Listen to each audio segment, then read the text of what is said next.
Hello everyone, my name is Janice. Today my part is going to talk about segmenting and also targeting overview. So what is actually segmenting?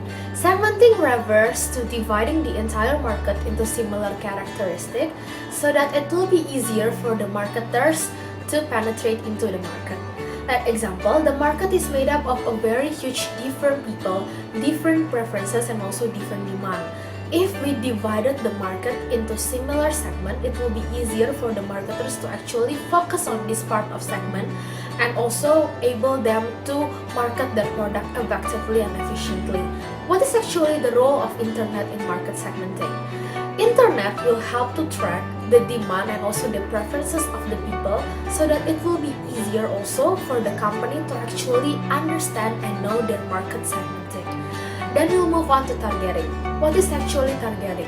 After we segment the whole market, we can choose one of the different segment which is most favorable and most attractive for the company.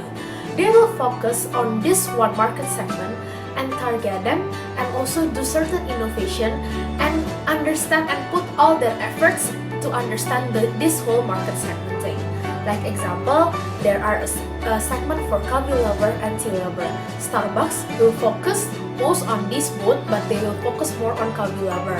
They will do certain innovation to make their coffee as best as possible so that the coffee lover will not move on from Starbucks. There are three types of market. What are they? The first one is consumer market, second one is business market, and the third one is government market. What is actually consumer market? We will discuss this first. Consumer market refers to us as individuals. When the company deliver the product and services directly to our hand, and we as individuals consume it, it refers to consumer market. Like example, if you go to McDonald's and you buy your chicken nuggets there, it refers to McDonald's serving us as the consumer market because it is us who directly enjoy the meal and it is us who directly do the purchase and the transaction. The second one will move on to business market. Business market, as the name is already self-explanatory, it refers to one business doing business with another business. For example, IKEA, they are trying to they are trying to sell the table and chair to company A. When they are trying to sell their table and chair to company A will do many bulk buying. They want to have the table and chair for the entire market, which makes IKEA need to really more careful, put special attention rather than they are serving just to one consumer. In business market, the role of internet helps for the company to increase their competitiveness. Like example, business market refers to bulk buying. If bulk buying, there will be a possibility for a company that sell the product to the monopoly and to post like certain prices which are higher than it's supposed to be. If in the internet we can access, we can know, so there we have different choices. Like example, we have IKEA, we have Chandra Karya, we have so many things that we can choose from, and that will make the market more competitive and also help that the product or the outcome of the product and services will be better. The last one will move on to government market. Government, as we all know, they will spend a lot. They'll spend on infrastructure, building schools, building roads, and many other things. This means like the government actually do transaction, they buy goods and services. In government market, businesses need to pay special attention because they're actually trading with the government. Trading with government is not as easy as trading with consumer or trading with businesses because they need to deal with the laws, with the regulations, and also with all the things, proposals especially, and they have to deal it with the government, which is very formal.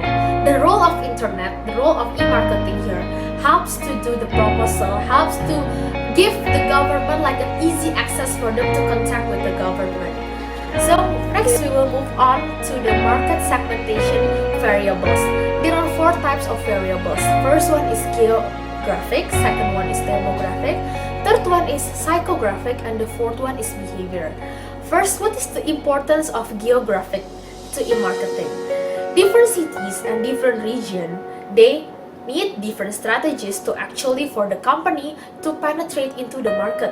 Like for example, Indonesia, they need different strategy to actually grab Indonesia's consumer attention, and they also need different strategy to actually grab Singapore's consumer attention, though they are geographically close.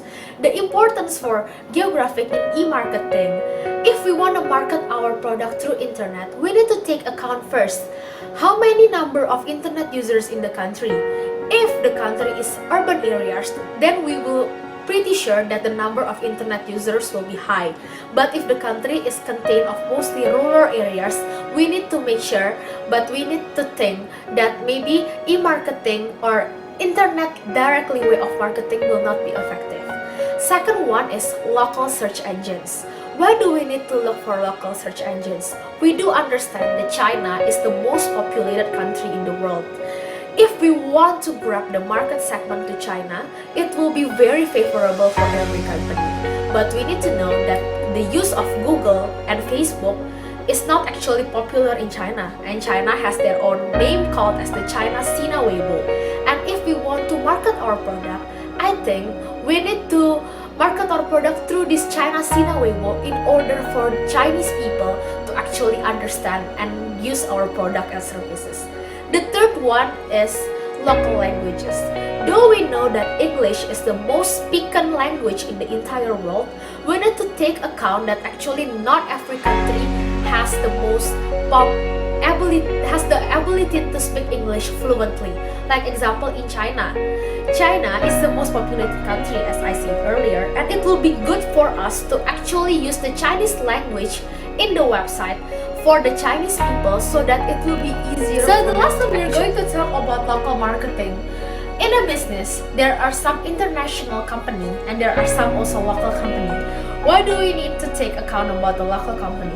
The local company are usually small, and but thanks to like Yahoo and Google, if we like search, example, if we got an accident in the road and we want to look for a car repair shop, we can just directly type in the Google a car repair shop, and there will give us a list of the car repair shop in the specific places that will make us easier to even increase our choices to choose which best of car repair shop which is closer to us or which is more convenient for us. This small company can also put their names and also put their websites in the Yahoo and Google so that actually the consumer can understand about their existence and the consumer can know that they actually exist. So that's all from me. Thank you for listening, and I hope you guys actually learned something from the video. Good morning everyone. Bye bye. My name is Ivander from Group 5. I'm going to be discussing about demographic segment and chapter 8. So in the early days of the internet, the user is most usually a young male college student, like they have a better income rather than their friends, and they are usually the most like the popular people in the community. But in developed country, user is more like a mainstream population. Like they are people who are smart enough to use the internet properly, and they have the capability to afford the internet, because not everyone in the developed country can afford the internet because of the economy, lacking of economic condition and something like that. And there are two segments in this demographic segment, which is the millennials. It's like, I think it's like our generation.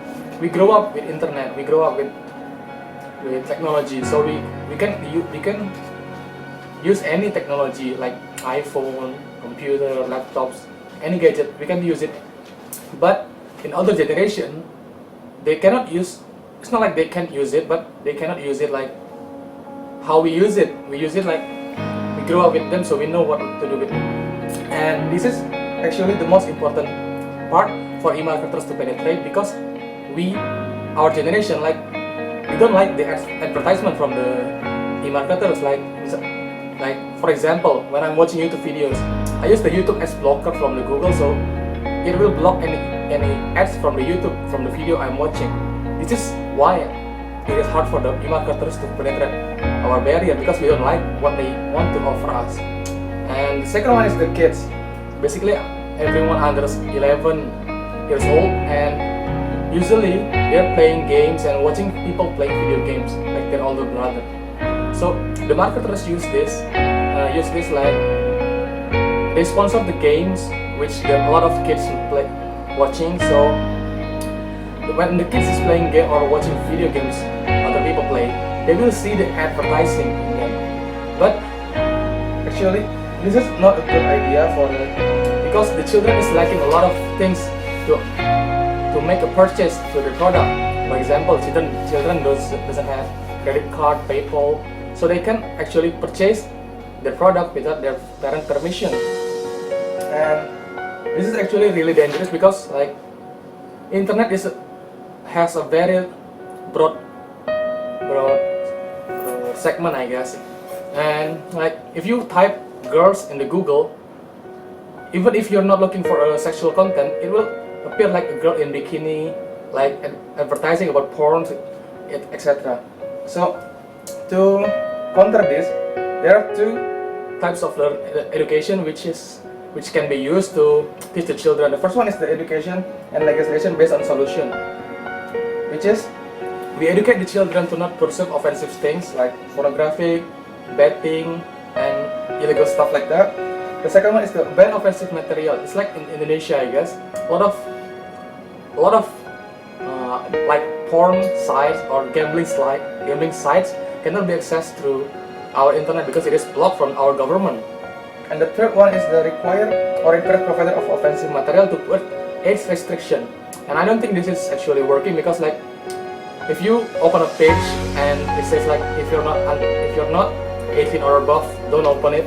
We just gonna say that we are 18 and we just gonna open the page, so it is no use.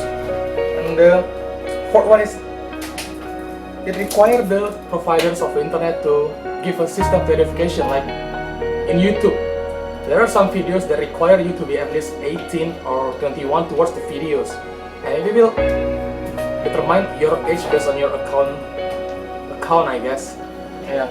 And the last one is encourage the provider of lecture material to rate the material using industry standards for similar ratings. So if the website has a bad ratings by the user reviews, the provider of the internet will block it from their access, so the customer cannot access the respective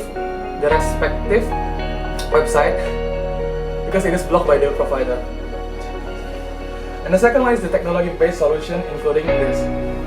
You can ask the internet service provider to filter the content. This is like the first one. The second one is the technology-based solution, which is the first one is you can ask the internet service provider to block the content for you. Like for example, in a lot of company, they ask the ESP provider to block a lot of social media contents and a lot of browsing.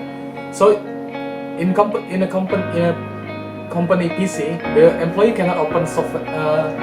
So sites like Facebook, Twitter, Instagram, like something like that, and so they can focus on their work in the office, not browsing some user stuff with their computer PC. And the second one is to filter the content by using software. The example is like NetNanny, CyberSeeker, and Cyber Patrol. This is like usually done by parents to control their children browsing behavior. Like if I am a parent, like I don't want my kids to open porn on gambling sites, something like that. So I can input a comment into this software to block all porn relative. So when my kids are trying to open the sites, the software can do some action like the first one. They can allow the kids to access the site, but it will record and will inform me when I open the software by myself. The second one is it can allow the access to the site, and it will like blur the visual or the words which contain like porn, something like porn or gambling, something illegal, which I already input the comment into the software. And the third one is you can just block the access directly, so you cannot open it at all. And the last one is it can shut down the browser completely. So when you open it and you press enter after you type the website, it will shut down your browser completely. And the next thing we're gonna talk is psychographic segments. This includes personality, values, lifestyle, activities, interests, and opinions. This is very important for e-marketers because every people has their own lifestyle, opinion, perspective, activity, something like that. So they need to target the specific segment with their product which is suitable for the customer, so they can skew the segment into a thinner segment, I guess. And we're gonna talk about interest communities. The internet is very ideal place to gather a lot of people around the globe because everyone can access it through anywhere. And there are 3 ways it can be used to target online communities. The first one is a company can actually build its own community through web service, like from their bulletin board, from their feedback, so they can have their own website for their product. And the second one is any company can actually advertise on another company's site or via blog comments and email. So it's like, you know, like if you're watching, if you're opening a lot of blog and or opening some company page website, you can see another company put their advertisement of the product in that website. This is the second choice.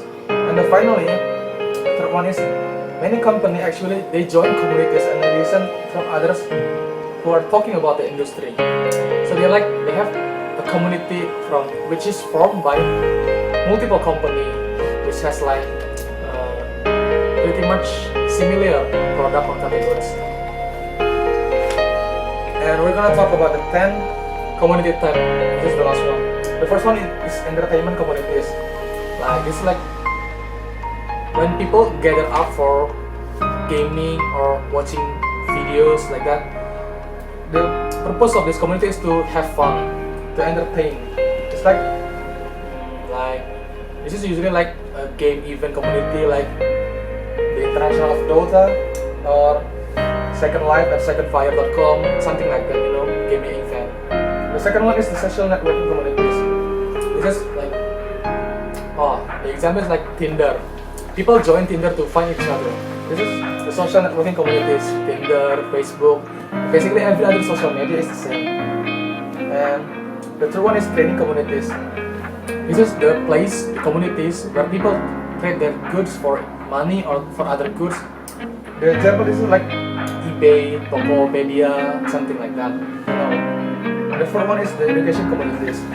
This is like communities for people who want to learn something. I think we have this in our campus, which is I think a lot of our lecturer told us to use Modo because this is actually one of the education communities.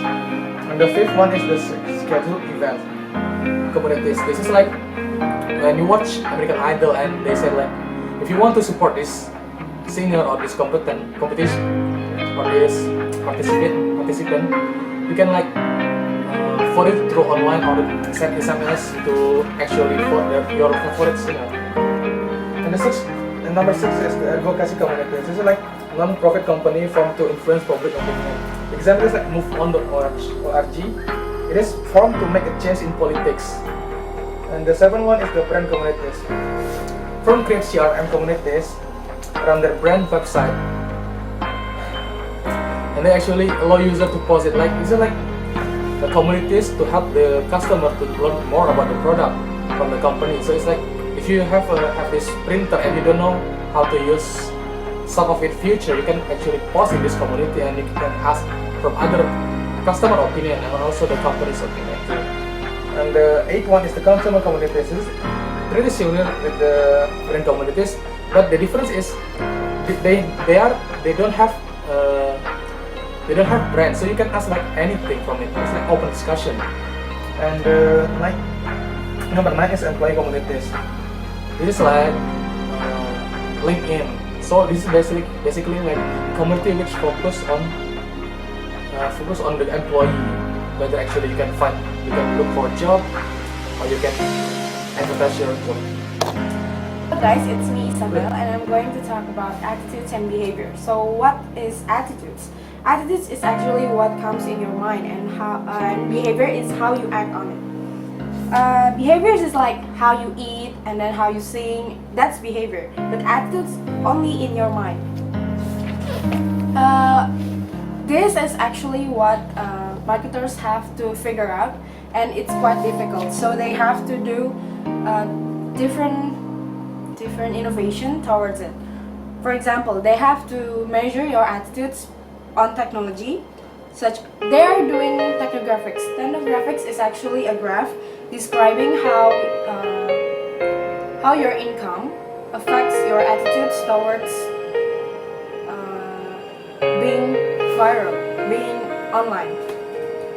And then there are fast forwards, new age letters, most potatoes, and then digital hopeful, gadget grabbers, and there are sideline citizens, whereas sideline citizens are those who do not really care about technologies and they do not have such income to actually purchase them. In doing marketing, marketers use several people, and this is called the influentials.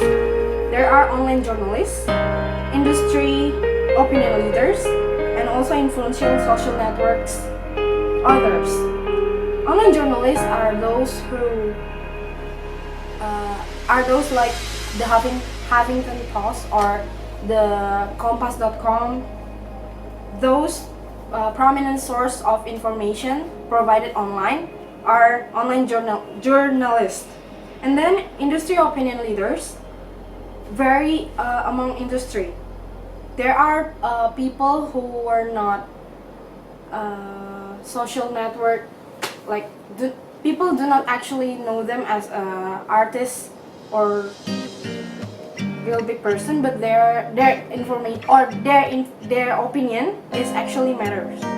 And then influential social network others. The example is like when Lady Gaga or maybe Katy Perry post something on Twitter, their tweets get noticed easily. And then they gather behavior data, such as the second one actually use behavioral segments. They segmentate between the benefit, the usage, and also the access for mobile. The benefit segments is like they're creating how the product itself bring benefit to the customer that customer would like to purchase them or open the site, such as Traveloka. They provide information about hotels and then travel flights, so that attracts customer to actually open the site. And if they're willing to purchase, that will be a benefit for the provider. And the next one is usage segments. Usage segments is actually how people use technology such as smartphone, tablet, PC, and what kind of browser they actually use. And then next one is mobile access. Mobile access is how people get access to internet and how they can use their phone to actually get advertisement. The next one will be presented by Rafel. Thank you guys. So, hi guys, my name is Rafel and today I'm going to talk about online engagement level. It means that it's the engagement level of user on the internet, in which way they do their activities. So the first one is creator. Basically, creators, you create your own thing. You publish a blog, for example, and you create your own video, maybe in YouTube or other sites, and you also create music, for example, like in SoundCloud. The next segment is conversationalist. In conversationalist, you only update status on social media or update tweets on Twitter, and you only do that in the conversationalist segment. And the next one is critics. In critics, you actively engage in online forum. You give your opinion, your feedback about a certain product or like movie or music, like for example in IMDb, where you can post your rating after you watch a certain movie and post your opinion too. That's what you call critics. And you also have official critics like from Rotten Tomatoes or from the IMDb itself. So the next one is collectors. Basically in collectors you only use RSS feeds. It's like a channel news feed, so you can read the latest news without opening the websites and only read part of the news. And you can also vote for a website online. The next segment is joiners. Joiners only maintain a profile in social media, or they often visit social networking sites. So The next segment is spectators. In this segment, you only watch other people's creation. For example, YouTube, you watch other people's YouTube videos, or you listen to other people's music in SoundCloud, or you read online forum, you read news websites like detik.com or CNN Internationals, and you can also read tweets. And the last segment, which is the most obvious part, is inactive. Basically, you are not online, you are offline. The next topic that I'm going to talk is industry specific usage segments. So industrial company divide their website visitors into 3 categories. For example, like the first one is explorer. Basically, they are the smallest group. They rarely visit the company website. For example, in car company, they only visit a few times, but they are the group that most likely to buy the car. Half of them end by buying car.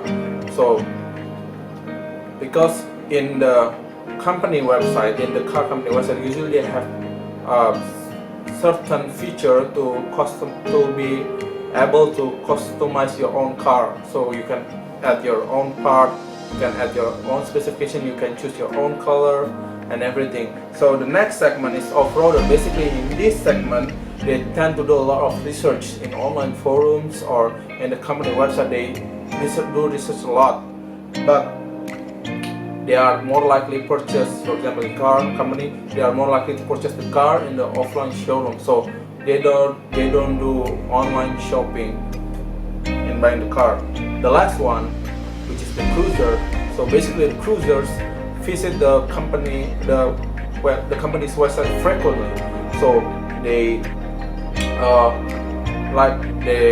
visit the company frequently. So they tend to modify or customize their own dream car on the website company, but they are less likely to buy the car in short terms.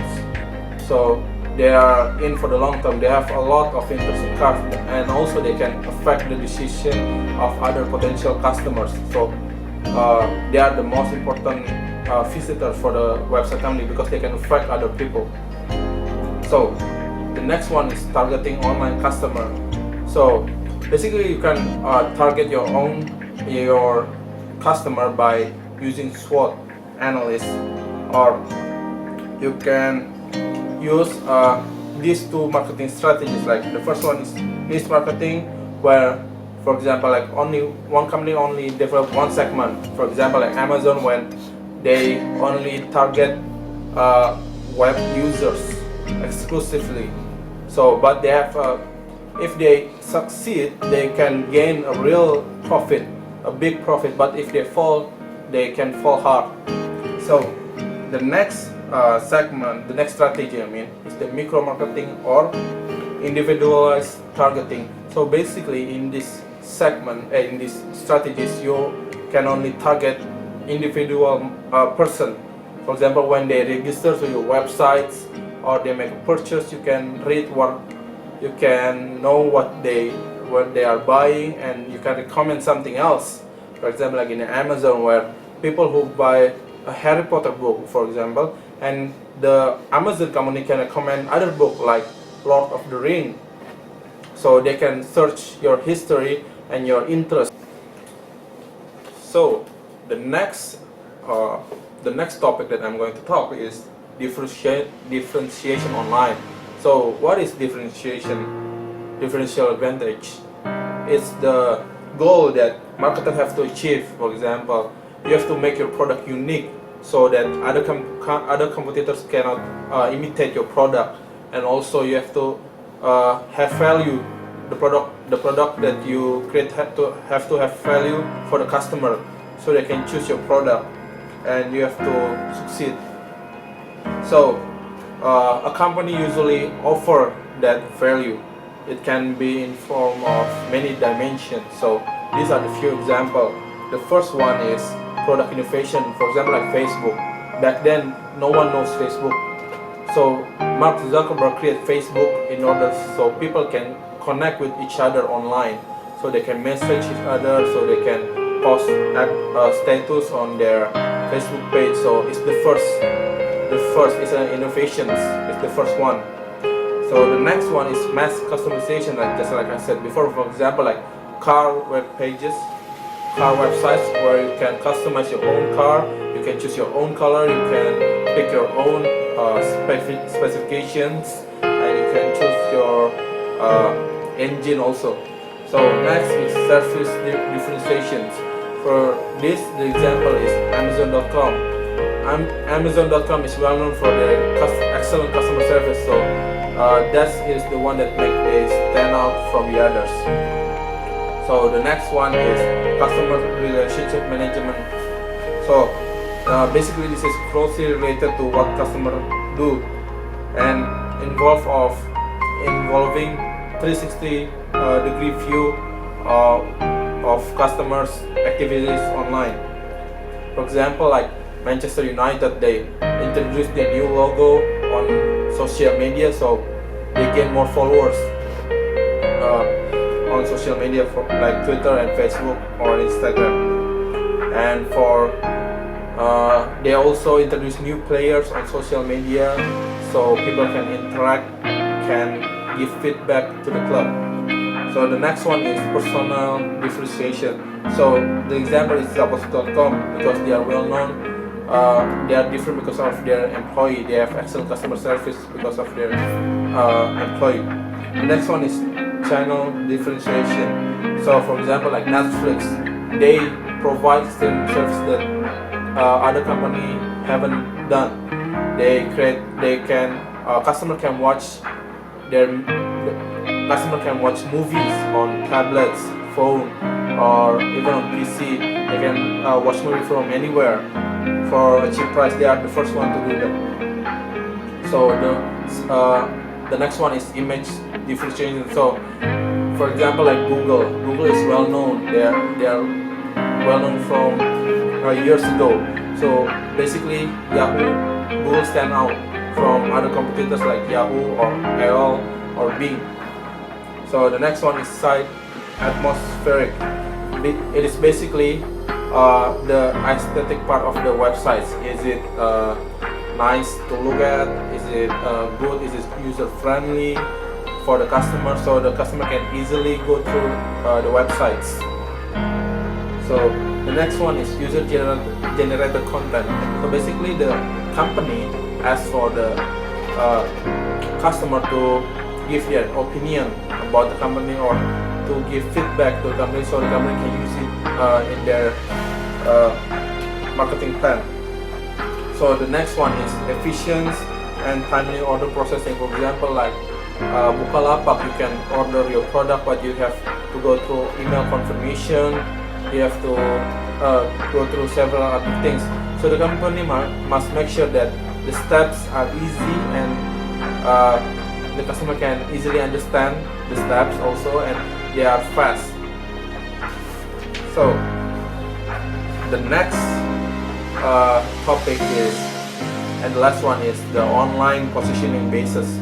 So basically positioning is to create an image for your brand. For example, like when iPad came out in 2009, marketers still don't know where to put them.